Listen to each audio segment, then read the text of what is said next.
Hey y'all, what's going on, man? What's going on? That was the G thing with your boy Fonz and Quan. And the reason why I'm talking this way because I got some exciting news. Before I get into that, thank y'all for coming and watching the show and downloading the podcast and everything. You know, we keeping it coming, and as long as y'all liking it, we're gonna keep doing it. So we appreciate y'all. But so today, maybe about 2 hours ago, I found out the league schedule coming out on the 12th at 8 o'clock p.m. Now, everybody should know who they're playing. Right. You know, but the schedule, you know, of course, they put in week 1, you're playing this person, so on and so forth. So that's one of the biggest things I was looking forward to other than the draft. But, you know, I'm excited. Yeah, man, you know, you find out who you want to play. You can start planning on looking at certain games, looking forward to seeing certain games, and maybe planning to go to some of the games. Definitely an excitement. It's always good to see who's going to play. I know AFC North, I believe we got the NFC South, AFC East. Yep. And I think that's it. And our division, of course. So it's definitely going to be something to see, something to watch. AFC East isn't the same as it's been for over the last 2 decades. It's more of a toss-up division now. Maybe 3 years ago, it was all about the Patriots. Now it's all about maybe the Bills and the Dolphins. What their current time is. Dolphins, yeah. Patriots is going to probably come in third, but nevertheless, we're not even getting into predictions.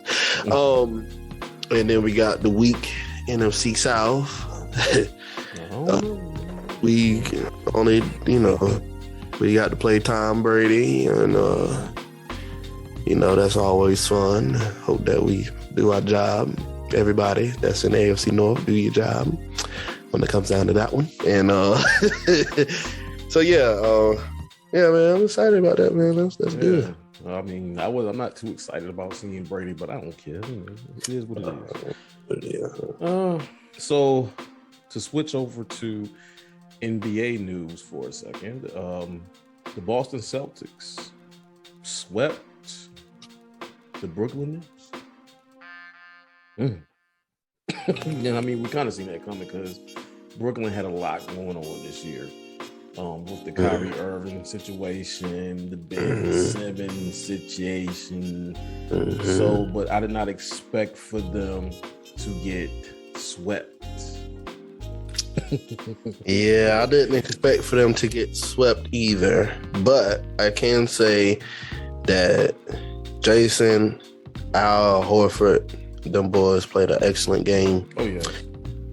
Jason had 29 points, went 4 for 6 from the 3-point line, 9 to 16 in the field goal, 36 minutes. They played a great game, and shame on the Nets. You have KD and Kyrie, one of the best scoring machines in this league. Not to mention you have Blake Griffin off the bench, who they should have been playing throughout the whole series. Right. I mean, he's a great. He's just a great player. He's one of the OGs and one of the, you know, he's been around for a minute. Right now, he's been around for a while. But let's talk about this KD thing, though. This guy went 13 for 31 from the field. 3 for 11 at the 3-point line. Had 7 rebounds, 9 assists, 39 points. He scored the most points on that team with 39. Kyrie only had 20. But nobody expected for the Celtics to sweep them. Like, that was crazy. But big shout out to Boston. Jason Tatum is one of my favorite players in the league. I respect them, and you know, they definitely deserve it. They've been balling. Not even this year. They was getting on the road last year, honestly. But I'm glad they went ahead and got the Nets on out the way. So yeah, they went ahead and took care of business. You know, a couple of noteworthy games upcoming. You got the Suns and the Pelicans. The series is tied 2-2. I'm anxious to see who's gonna come out that series. To be honest, probably the Suns. I mean, my money's on the Suns. You got the Mavericks and the Jazz. Dallas is up 3-2. That's gonna probably go to a game 7. You got the Golden State Warriors and Denver Nuggets. Let me pause right there. So I watched maybe about the first 3 quarters of that game on Sunday, and I must say, the Warriors look tired. Especially Steph Curry. Like everything he tried to pop off, he just couldn't pop off. So I don't know what's going on there, but you know, right now they're leading 3-1.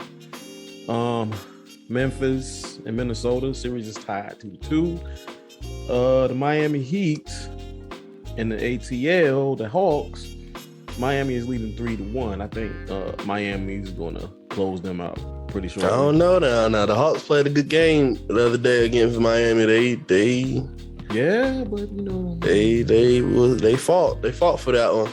I don't know about counting them out. But I was hearing on the radio this morning on the way to work that somebody from the Hawks is on the injury wellness exempt list, I guess for COVID or something like that. So we'll see. 76ers in Toronto. Who you got there? Sixers. I concur. I mean, Toronto might give them a series, but Sixers is going to come out. And this is the one that hurt my heart. Milwaukee and Chicago. That one kind of hurt. Because I've been a Chicago Bulls fan since I was knee-high to a grasshopper. And right now, Milwaukee is up 3-1. So I got a feeling the Bulls going to get closed out. And of course, Brooklyn already took that nap. So switching back to the NFL, this is one that's kind of near and dear to my heart. Ian Rappaport says that left tackle Ronnie Stanley of the Ravens, he's on pace to be ready for 2020. I heard the same crap last year. Now, a video came out with Ronnie Stanley. He was walking backwards on the beach. That does not give me no type of hope. He's going to be monitored during the summer, and there's optimism that he'll be good to go. There was optimism for Ronnie Stanley last year, and we put a lot of money into Ronnie Stanley. Now, the fan in me hopes he's better, but the realist in me is like, okay, enough of this garbage. Moving on though, the Packers tried to get Darren Waller from the Raiders. And the Raiders said, we good.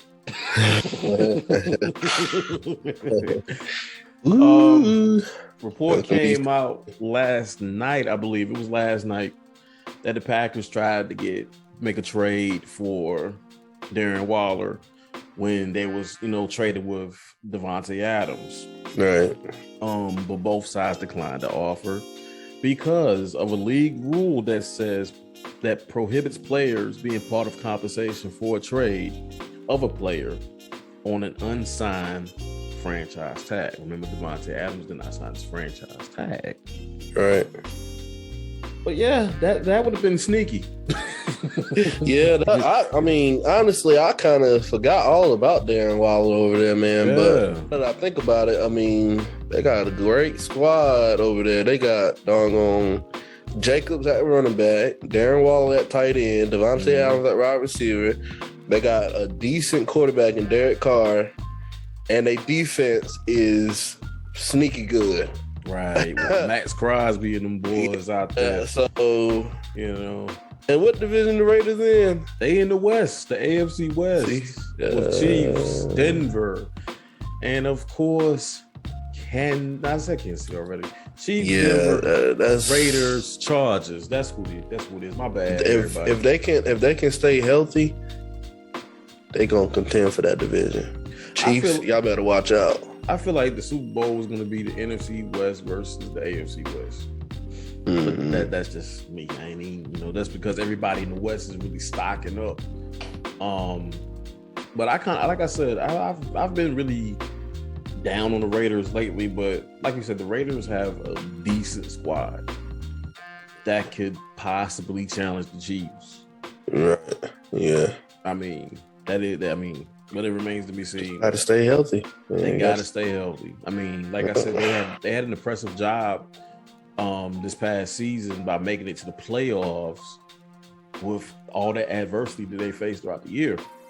Right. Of course, with John Gruden and the receiver, I can't call his name, Henry Ruggs.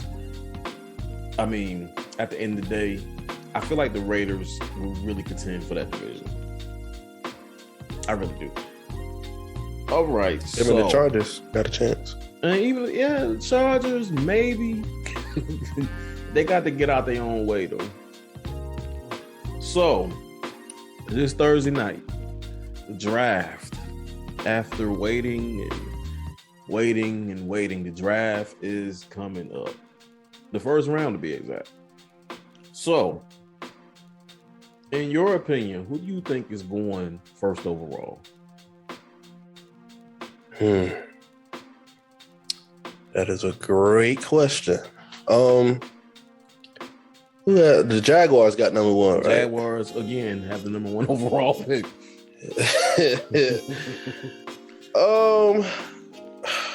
Man, I'm trying to think about what the Jaguars currently need right now and who they could sign that can benefit them during the season or whatever. I know the Jaguars and sign a few receivers for Trevor Lawrence. Right. They done cut some defensive players. They done let go Miles Jack. They done they been got rid of AJ Boye. But what I can see possibly the Jaguars going for somewhere around maybe the defense area. And if I had to take an educated guess, if I had to take an educated guess, it's probably going to be on that defensive line. And I'm going to say, let's go.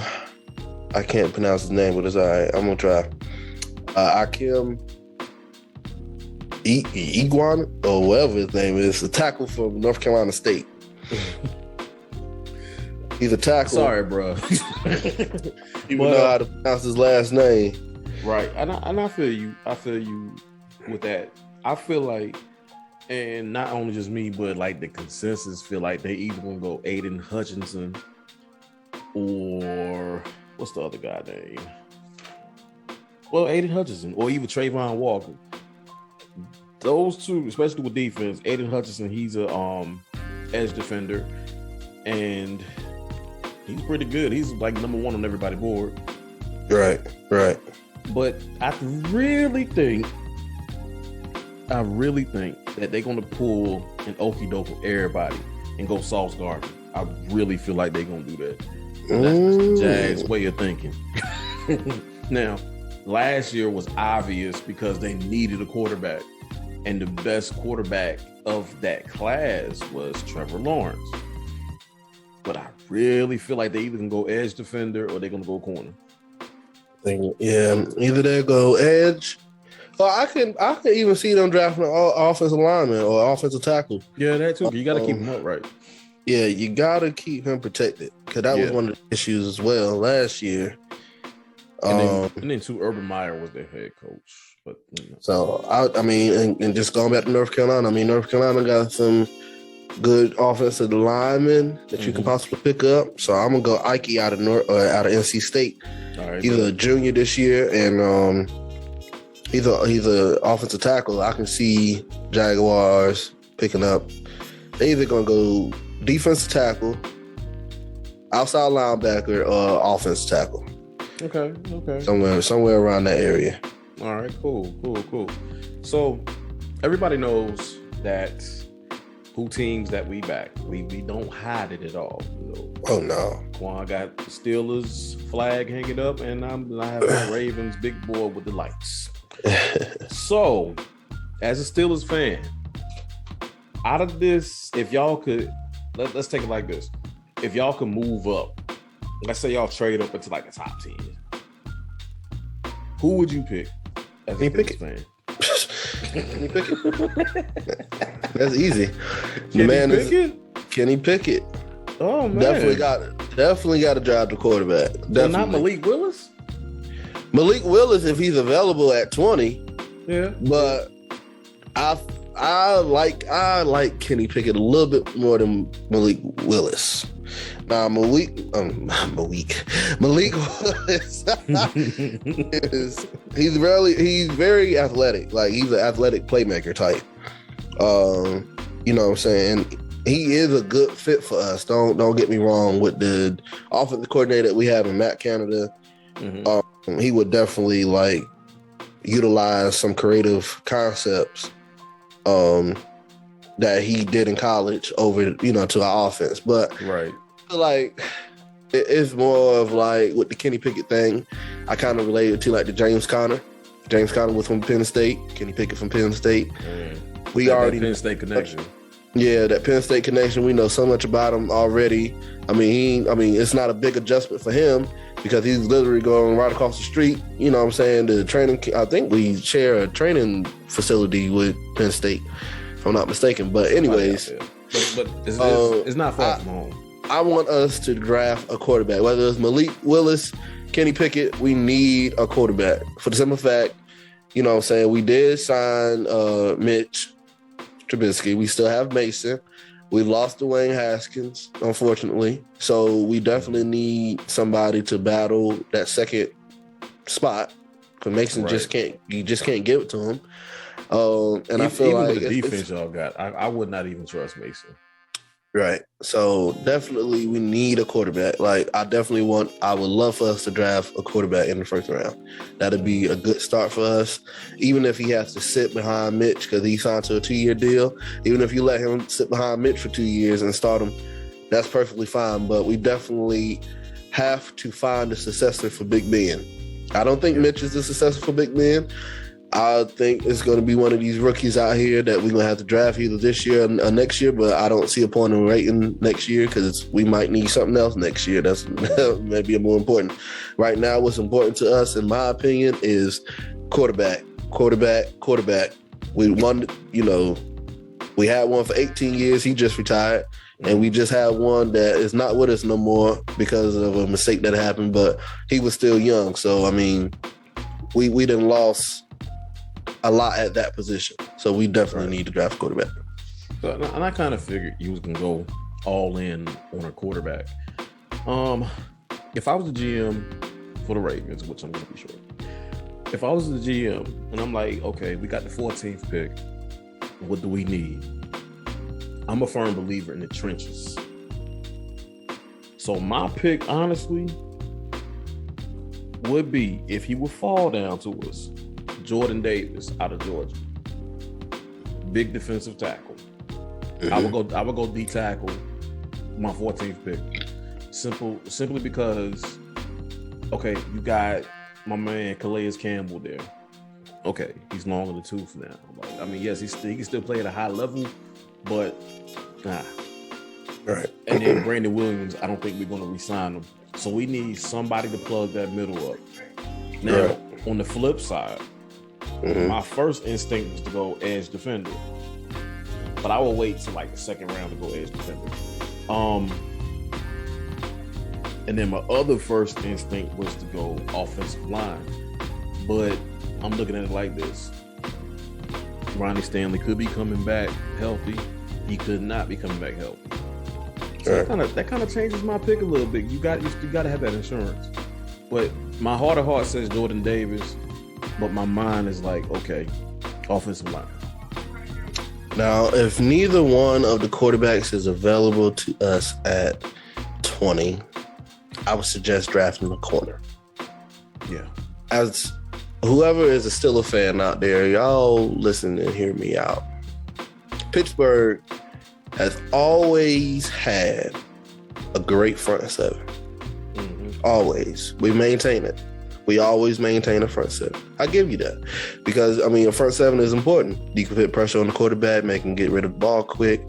But just imagine if we had a lockdown corner on one of the sides of the ball with that front seven that you have. Yeah, that makes it even tough. Now, normally a lot of our corners are short, between 5'9", 5'11". That's kind of short. I feel like we need a tall, slinky corner. And my man Andrew Booth Jr. from Clemson, 6 foot even, 200 pounds. So he right where he need to be. He got height on him.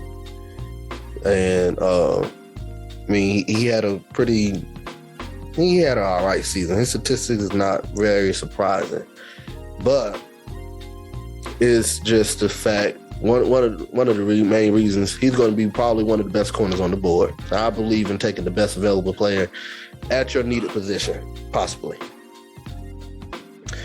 And so I definitely would love to see Pittsburgh draft a corner for once.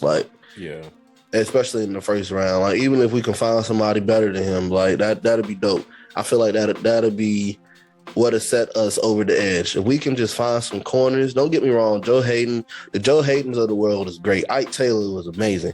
Cortez Allen, he was an average corner. I mean, but that was many years ago in between, and now Joe Hayden is, I think Joe Hayden then left us. I don't know, not for sure. Got to do my research on that. But anyways, even if he is with us, Joe Hayden, he didn't spend too many years of his good years in Cleveland. So, I mean, you know what I'm saying? I definitely, man, that'd be awesome if Pittsburgh can draft a corner, man. So if we can't get a quarterback, corner. That makes sense. That makes sense. So what me and Quan did, we actually sat down in the GM chair for our respective teams. So Quan was the GM of the Pittsburgh Steelers, and I was the GM of the Baltimore Ravens. And what we did, we actually did a mock draft. I usually don't like mock drafts, but I feel like this year would be fun, since the draft is kind of different. So I can go ahead and reveal who I've drafted. I actually did 2 of them, but I'm gonna reveal the second one. All right, so my first pick, round 1, pick number 14, I picked Tyler Linderbaum from Iowa. He's a center. So again, like I said, trenches. I'm a firm believer in the trenches. I feel like the Ravens receiving core is okay. I feel like tight ends is straight. That offensive line was horrible. I mean, we gave up 57 sacks. It was one game. We got sacked 7 times in one game. I think that was against Pittsburgh. All right, so round 2, edge defender, Nick Bonito from Oklahoma. He was the best available edge defender in the second round. I don't understand how he dropped in the second round, but hey, I'll take it. Round 3, I got a tackle, Kellen Deitch from Arizona State. Oh man, you took one of my picks. Okay, my bad. Well, we would have known because I didn't know you was gonna pick me. And I had pick number 100 in the third round. I got 2 third-round picks. So for pick number 100, I got Alex Wright from the UAB, edge defender. Round 4, I didn't pick a cornerback in round 4. His name is Cordell Flott from LSU. Round 4, I had 2. I got good guy. 5 picks in round 4. So round 4 was shopping. I picked up with the number 119th pick. I got D'Angelo Malone from Western Kentucky. Pick number 128, Kalen Barnes from Baylor. Pick number 39. The interior defensive line. I'm just now addressing the interior defensive line because by the time I picked at 14 for the mock, Jordan Davis was already gone. Neil Farrell Jr. from LSU. These children names is something. I'm trying to tell you, man. What happened to Bob and Jack and John?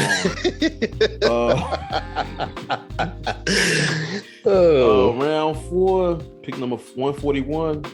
I picked up a tackle, Logan Bruce from Wisconsin.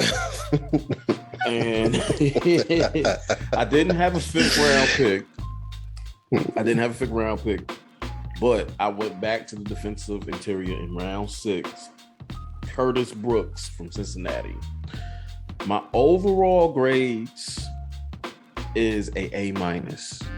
Oh, wow. Well, that's because you had something to damn. That's so many picks. Especially in the 4th round. I had so many picks in the 4th round. So I pretty much it's a family show, boy. But like my lowest grade, honestly, was Kellen Dyche from Arizona State. That was a D, and my second lowest was Tyler Lindenbaum from Iowa, which was a C+. But overall, I got A plus, B plus, B plus, A plus for that last pick of the 6th round, which I thought was crazy. Right. So yeah, overall A-. Okay. Well, Pittsburgh got 7 picks exact, 2 7th round, no 5th round, 6th round, 3rd, 2nd, and 1st. For the 1st round, I just mentioned him, Andrew Booth Jr. Corner. Like I said, good pick. If we can't get a quarterback, we need a corner. Fact. And we can't, and I mean this. When I say if we can't get a quarterback, I know there's going to be quarterbacks available at the 1st round, but if we can't get a 1st round eligible quarterback, we don't need to draft one until later. Which brings me on to my 2nd pick, which is Carson Strong from Nevada. I heard good things about Carson Strong. One of the things is he got a great passing rating. I think it was 89.9. Didn't throw too many interceptions. He got a strong arm. Well, we need that. We need somebody that can throw the ball. Now, even though Mike Tomlin preached about mobility, quarterback still got to have an arm. He got to be able to sling it at least 30 yards. Mobility is probably secondary for me as far as the quarterback. I'd rather for a quarterback to know how to throw than to run. Anyways, Carson Strong, round 2. Round 3, I got Brian Asma from Oklahoma. Backer. Round 4, I got a tackle, Kellen Dyche. You got him in the 4th? I got him in the 4th out of Arizona State. Round 6, I got a running back from North Carolina. Chandler in the 6th round. Okay. In the 7th round, I got another, offensive player, but he's a wide receiver, Slade Bowden. Oh, shoot, that don't mean nothing to y'all. And last but not least, the last pick that I picked in the 7th round was a linebacker called Nephi Sewell from Utah. And my overall draft grade was a B+. Okay, pretty good. That's pretty good. 3 C's, 1 in the 2nd for Carson Strong, and 2 in the 7th for the Slade Bowden and the Nephi Sewell. But yeah, man. So B+ is my overall. Yeah, I mean that's a pretty good draft. I mean, to be real, but quickly, if I can share the first mock draft I did, which the grade was an A-, but it looked better on paper. All right. Like for round 1, I picked Jameson Williams from Alabama, wide receiver. He was number 9th wide receiver on the Pro Football Focus big board. Of course, I kept Nick Bonito. I got in round 3 linebacker Brian Asamoah from Oklahoma. I ain't pick a center to the 3rd round because I got 2 3s. I went Donovan West, and for round 4, Yeah, we got 10 picks. Round 4, I got a corner. Damari Mathis from Pittsburgh, which is the 99th overall player on their big board. I addressed my defensive line with the 119th pick. I got Matthew Butler. Linebacker Damone Clark, my next 4th round pick, number 139, Joshua Zidu. He's a guard. Round 4, that's when I picked the running back. Right. Pierre Strong Jr. from South Dakota State. And my last pick, Curtis Brooks again. Why in the world is he falling to round 6? And that's like an A+ pick. I don't get it. Right. But yeah, like I kind of like the mock draft scenario. It kind of makes for an exciting draft, even though we know that our team is not going to pick who we got picked. I mean, sometimes every once in a while, but it's not likely. They got a mind of their own some other stuff. Like honestly though, if the Ravens were to take my mock draft and take it that serious and use those picks, I would rather them do my second. Now, mind y'all, we didn't trade no picks. I didn't trade the move up. I ain't traded the move down. I kept my exact picks. Right. But yeah, man, I mean, and I encourage y'all, man, like before the draft, go ahead and get on the mock drafts, man, and see how you can fare if you was the GM of your team. Right. But man, look, it's been a good show. I can't even. Yeah, man. It's been a really good show, man. Draft time in the NFL. Yes, it's like Christmas, man. It's like I'm about to see what you about to get. Yes, sir. Yeah. So, again, everybody, if you have not joined the Backport Sports After Party, please get up there. Right. Everything is down there, and you can see it and everything. All the links are there, as well as hit us up on email if you got a suggestion or whatever. Just hit us up on email and let us know what you think. And as far as the comments and everything, still do your due diligence. Put the comments in there. Get on board. Right. Don't walk, run. So this has been the Backport Sports Podcast with your boy Fonz and Quan. And brother, we out. Peace.